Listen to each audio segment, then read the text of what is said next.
is Matthew Cratter from Trader University, and today I want to answer the question, is Nexo a safe place to deposit your crypto and earn interest on it? I've been getting a lot of questions about Nexo. I already covered BlockFi, Celsius, and Gemini Earn in a previous video, which I will link to below. So on the surface, Nexo looks quite interesting. You can earn up to 12% interest on various cryptos. And if we take a look at it, we can earn, for example, 6% depositing Bitcoin there, or on USDT, Tether, earn 10%. Now that's earning in kind. So if you deposit Bitcoin, you'll earn Bitcoin. If you deposit another cryptocurrency, you'll earn in the same cryptocurrency. If you want to earn using Nexo tokens, you can boost your interest rate by 2%. Now, there are problems with these Nexo tokens, which we're going to talk about, so make sure you stay tuned until the end of the video. And if you're finding this video helpful, I'd ask you to hit that subscribe and like button as well. Now, the fundamental problem I have with Nexo is their insurance policy. I think they are being very disingenuous about it. And if I've made a mistake here and someone from Nexo is watching this, feel free to comment in the comment section below. But doing my own digging, this is what I found. Nexo originally started off with a $100 million insurance policy to cover assets that they were holding. These were held at BitGo, which is a well-known custodian. And BitGo, which is this custodian company, has their cold storage insured up to $100 million at Lloyd's of London, which is a well-known UK insurance syndicate and really global insurance syndicate. The problem is, I think Nexo is being disingenuous here. They're pretending that this $100 million of insurance applies just to Nexo customers. But if you go and look at it, the BitGo insurance policy covers all BitGo clients, including Nexo, but also including very large exchanges like Kraken, Futures Group, CME Group out of Chicago, Pantera Capital, which is a big investor in Bitcoin and other cryptocurrencies, etc. Now, if you look at it, BitGo has $2 billion worth of assets in their storage in wallets, but they only have $100 million worth of insurance. So not only does this $100 million of insurance not just cover Nexo, it also covers everyone at BitGo, and everyone there is $2 billion. So if there were a problem, you only have insurance coverage of about 5%. And so if you deposit $1 at Nexo and there's a catastrophe at BitGo, you will get 5 cents in recovery. BitGo's insurance does not cover their full amount of assets as well. And I think it's very disingenuous. I know I keep using that word, but it's disingenuous of Nexo to, in their write-ups on their website, to pretend that this $100 million applies only to Nexo when it's shared across all BitGo clients. They have recently upgraded their insurance. Nexo has up to $375 million by keeping the $100 million at BitGo, but also adding the Ledger Vault for some of their cold storage. Before I move on to that, though, I wanted to mention that the $100 million in BitGo insurance only covers scenarios where the private keys are held 100% by BitGo. So if you have, for example, Nexo holding one private key and BitGo holding another, that $100 million wouldn't even apply. And as we've said, the $100 million isn't enough to insure the full $2 billion or more at BitGo. What Nexo's done, though, is they've also added another insurance policy with Ledger that now increases Nexo's total insurance portfolio up to $375 million. I'm not quite sure I couldn't figure out how they got to this math, because they have $100 million from BitGo, $150 million through Arch and Marsh, Arch UK, which we'll see is also part of Lloyd's of London. So I'm not sure. If I add these up, I get to $250 million. It's very, very misleading on their website and difficult to figure out where that balance is. But let's just assume that the rest of the insurance comes from Ledger Vault. Now, Ledger Vault itself, as we said, is insured by Arch UK, Lloyd's of London. The problem with this is that BitGo is also insured by Lloyd's of London, and so they're duplicating their insurance here. Ledger Vault's insured by Arch UK, which is part of the syndicate. And so if there were a giant hack or a giant problem, there's a lot of counterparty risk here. And there may be some duplication here or even reinsurance contracts in process. This is always a problem with insurance. You don't really know if the balance sheet can take a big hit. You don't know what's been reinsured, what's been sold off to other companies, etc. This Ledger Vault insurance, by the way, is also shared across all of its clients. So it's very misleading to pretend that this $150 million through the Ledger Vault applies completely to Nexo customers. When I see a company doing this, it's just a giant red flag. And what that means is I would never store even a single dollar with them, because what they're doing is fundamentally misleading. They are misleading customers into thinking that this BitGo insurance and Ledger Vault insurance applies only to Nexo customers. As we saw, Arch Insurance UK is part of the Lloyd's syndicate.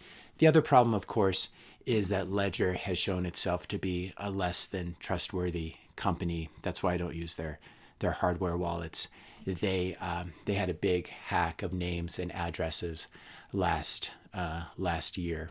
Now, the problem with this is if you are a security company and you are having these information leaks and hacks, it doesn't inspire a whole lot of confidence in your product. As far as I understand, the Ledger hardware wallet itself is difficult to hack. All these wallets are ultimately hackable if you give them to a criminal and give them days or weeks to work on it. But the real problem here is a company that's in the security business should not be having hacks of customer records, including emails, names, addresses, and phone numbers. And what's happened is these rogue actors who stole the data from Ledger have been emailing people using that data and trying to fish for their private keys or their recovery seeds. So that's the problem. The biggest problem, as I see it, is with Nexo's insurance. And it's very unlikely that there would be a large insurance event that would take down BitGo and Ledger Vault, etc. But I don't like when a company is misleading and they pretend that a certain coverage applies just to their own customers. I just think that shows an ethical lapse on the part of Nexo. Now, the other problem with Nexo is there's lawsuit risk here because they have issued these Nexo tokens. I'm not sure if you're a U.S. citizen and you open up an account with them, will they let you earn Nexo? This would be a question for anyone who's done it. I obviously haven't opened up an account with them. I'd be very surprised if they let U.S. citizens earn in Nexo simply because Nexo tokens are restricted securities. They filed a couple of years ago. They filed a Reg D filing with the SEC.